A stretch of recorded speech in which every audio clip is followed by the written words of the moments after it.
So what are potentiometer circuits? The potentiometer circuits are used to compare the voltage of the two cells with each other. First, we'll take an example of a known cell and then we will derive a formula for the unknown cells. Like, say we have known cells, cell with a known voltage, and it is connected to a wire and a sliding contact.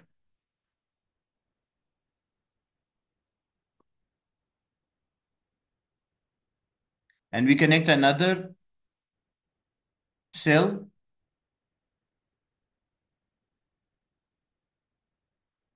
and that is connected to a galvanometer, a zero center galvanometer, and a sliding contact, which we also call a jockey, which we can change the position. So we can change the position of, say, the voltage of this cell is 10, and the voltage of this cell is, let's say, 6 volts. Okay. And we have the sections, we have section A, we have section B, and this is C. Now, as you can see, we have AC and CB, and this is a 10 volt supply. So which part is having a greater resistance, AC or CB? So CB is having a greater resistance. So CB is having a greater resistance. So more voltage should be there across CB. So let's say this was 10 volts. So out of 10 volts, maybe 6 volts here and maybe 4 volts here. And this cell is also 6 volts. So you can see the potential here in this section of a wire and the potential of the cells are not equal. So if they are not equal, the charges will flow. Why the charges will flow? As you can see, this 4 joules or 4 volts from here, because 4 joules per coulomb, and 6 joules per coulomb from here. So as a result, what will happen? The direction of the flow will be, the net flow will be in this way. So if the, let's say the direction of a net flow in this way, so as a result, the needle deflected towards right. It can be left or right first one because it depends on practically how the galvanometer is connected. But let's say it is deflected towards the right hand side. When the voltage of a lower cell is greater than the voltage of the upper section. So it is deflected towards the right. Now what we are doing, if we move this sliding contact, if we move the sliding contact, no, it can be right or a left because it practically depends on how the components are connected. So let's say it is deflected towards the right because it can only be done practically. So let's say the first one, it is deflected towards right. Now we move the sliding contact to a new position. So this says was 10 volts. This cell, we know it was 6 volts. And this is point C. So AC is having a greater resistance than CB. So as a result, maybe 8 volts here and remaining 2 volts here. So now 8 joules of energy from here and 6 joules of energy from here. So which is having a greater energy?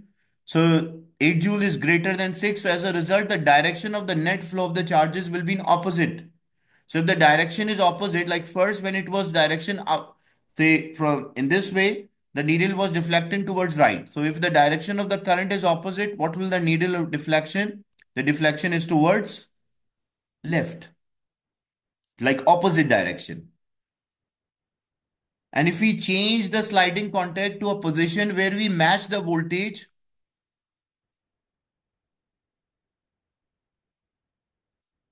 it the resistor wire divided the voltage. So the voltage of this component, if the voltage of this component is greater than this one, so it means 8 joule of energy from here and 6 from here. So because 8 is greater than 6, so the direction of the flow will be different. If the direction of the flow is different, so the direction of the deflection will also be opposite. But once they have the same voltage, as we are moving a sliding contact, as we move the sliding contact, say this is 10 volts and this one is 6 volt, and we move a position, a sliding contact, so that this will have 6 and this is having 4. Now what happened? The section of a wire is having a same voltage as the supply. So if the section and the supply have the same voltage, now what will happen? There will be no net current because the charges want to transfer 6 joule in this way because of this section, and charges want to transfer 6 joules here. So they both cancel out each other. As they both cancel out each other, what will the deflection of the galvanometer? It will be at the center. So when the deflection of a galvanometer at the center, so we can say the voltage of this section is same as the voltage of the cell. And we call this method as a null method. Null means nothing. So when we don't get any voltage on the galvanometer, we call that as a null method of finding the voltage of unknown cell. Is it clear, this concept of the potentiometer?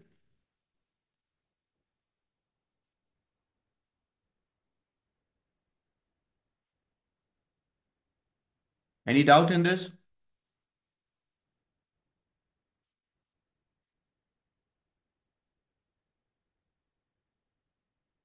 So using this concept of a potentiometer, we can work out the unknown resistance and unknown voltage supplies as well. So we have, so this is E naught, the driving cell,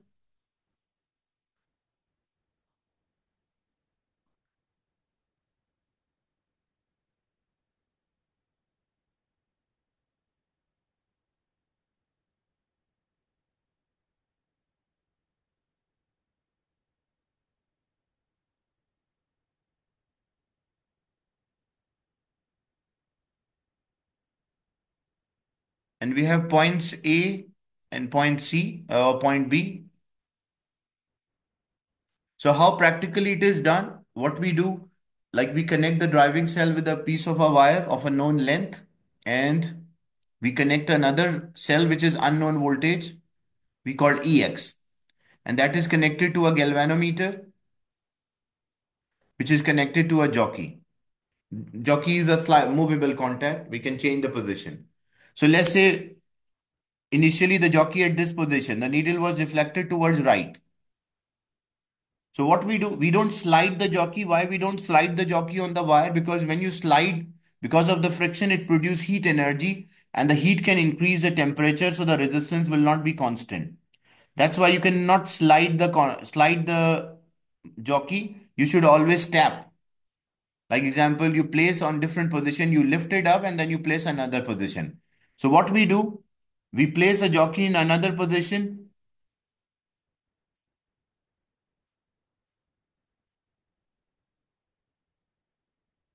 So we lift the jockey and place another position. Example, we place at position D. When we place at position D, like say the needle was deflected when it was placed at position C. Then we move to position D. We lift the jockey and move to another position D, and we found that the needle is deflected in opposite direction. This give an idea that within this range, I should move the jockey so that I will get the zero deflection. So we'll move the jockey in different locations or different position until we find a position where the needle of the galvanometer is at zero. So when the needle is galvanometer is zero, now we know that the voltage of this section of a wire, voltage across this section, like from A to E, is same as the voltage of the unknown cell. And we can also derive a formula here because the two will have the same voltages. Is it clear till this point?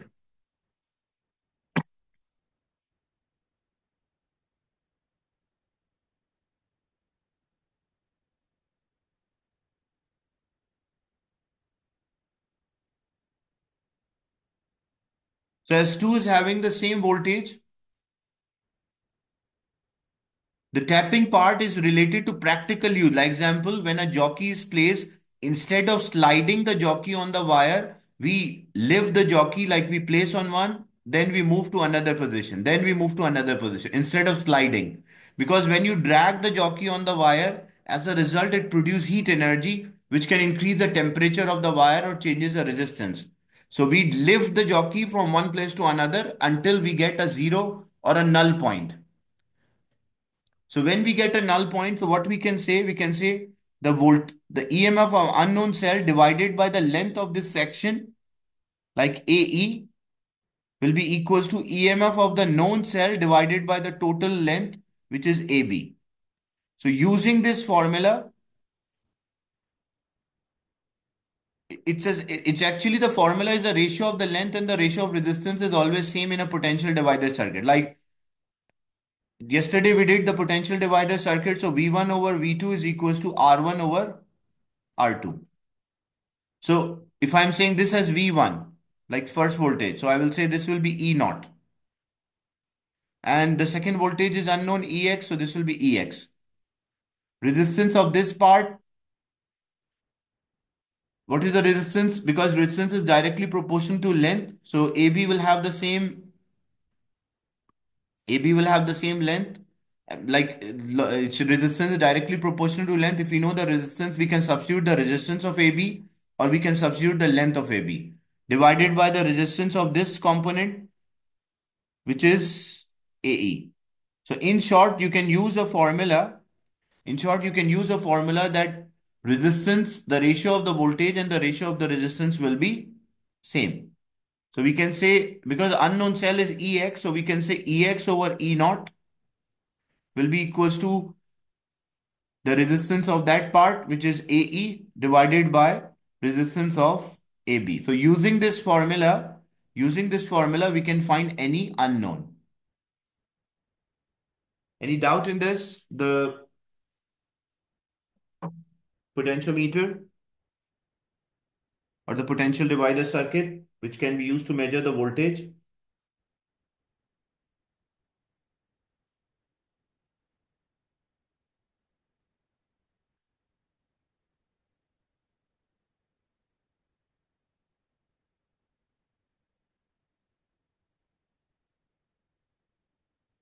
The derivation you don't have to derive, but it is the same concept that taking a ratio of the EMF will be same as the ratio of the voltage.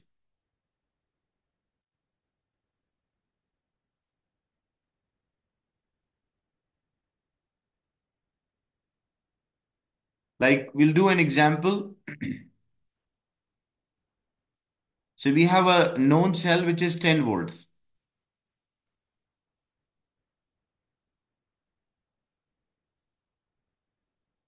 and it is connected to a wire which is 5 meter long. This total length of a wire is 5 meters. And it is connected to an unknown cell.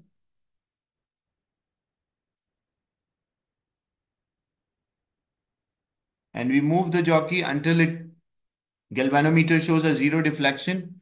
So this length is 2 meters. And the question is find the voltage of this unknown cell or the cell X. So how we can work out the ratio of the voltage? So it will be the voltage E unknown cell divided by the known cell is equals to total length or length of this section divided by total length. Like because the ratio of the you can take the ratio of the lengths and the voltage will be same as the ratio of voltage and the length. So EX over E naught is the length of this section, which is 2 divided by the total length, which is 5.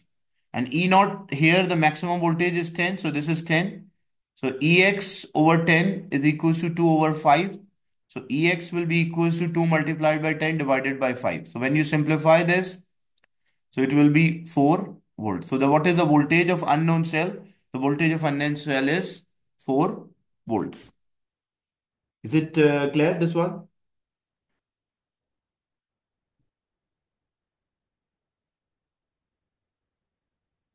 Any doubt in this example?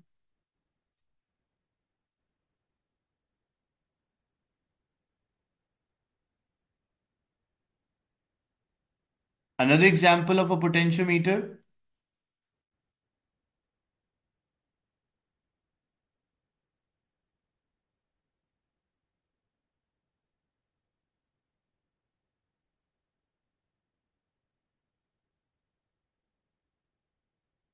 Resistance is directly proportional to length, so we can take the ratio of the length or we can also take the ratio of resistance as well. It will not make difference because resistance is directly proportional to length. So longer the wire, higher the resistance it is having.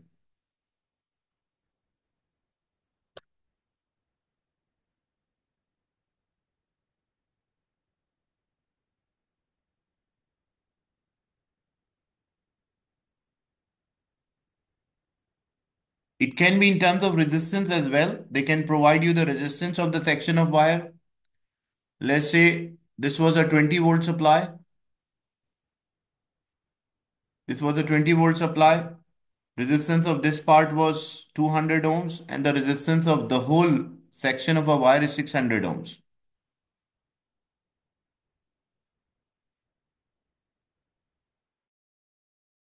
And we need the unknown voltage. So we can also take the ratio like the ratio of the voltage. So EX over 20 will be equals to ratio of the resistance as well. So sometimes they give you the ratio length, so you take a ratio of the length. Sometimes they give you the ratio of resistance, you can take that as well. So it will be 200 divided by 600. So when you simplify, EX will be equals to 200 into 20 divided by 600. So this will cancel. So it will be 40 divided by 6.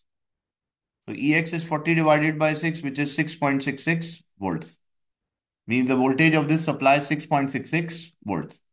But remember one thing, condition for deriving this formula, that the driving cell voltage should always be higher than the cell which we are using, the unknown cell. Okay. This is a condition for this formula. Is it clear, the potentiometer, the potential divider circuits?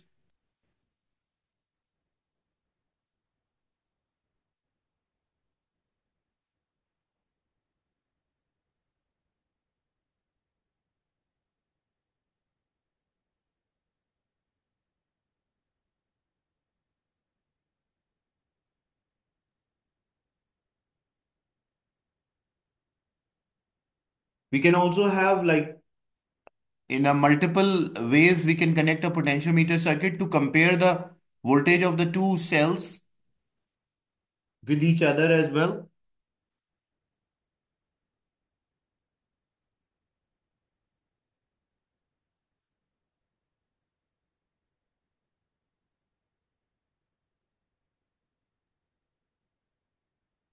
So we connected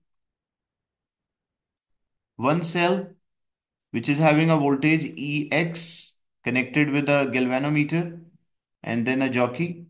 And then we have another cell which is connected to another supply EY. The galvanometer is there and a jockey. And we want to compare them. Like example, say this is A, this is point A, this one is point C. This is a comparison between the two cells, their voltages. So A is there, C is there, this is D, and this one is B. So when we compare here, so when I write a formula for this one, like so for the green one, I will say that EX over the length AC is equals to E naught, the total voltage divided by total length AB. That is for the cell X. For cell Y, when I write the voltage of a cell Y, EY over length of cell Y, AB, AD, this length for a cell Y, AD, is equals to total voltage, which is E naught divided by total length, which is AB. So we have this E naught over AB same both sides, so we can compare these two equations. So we can also say that EX over AC is equals to EY over AD. So we can also have two cells which are connected to the same driving cell and we can compare their voltages as well. So voltage of this cell divided by the length across which it makes zero and voltage of the other cell divided by the length which would make it zero. So using this formula, we can also compare the two cells with each other, like in terms of voltage. So this is another formula.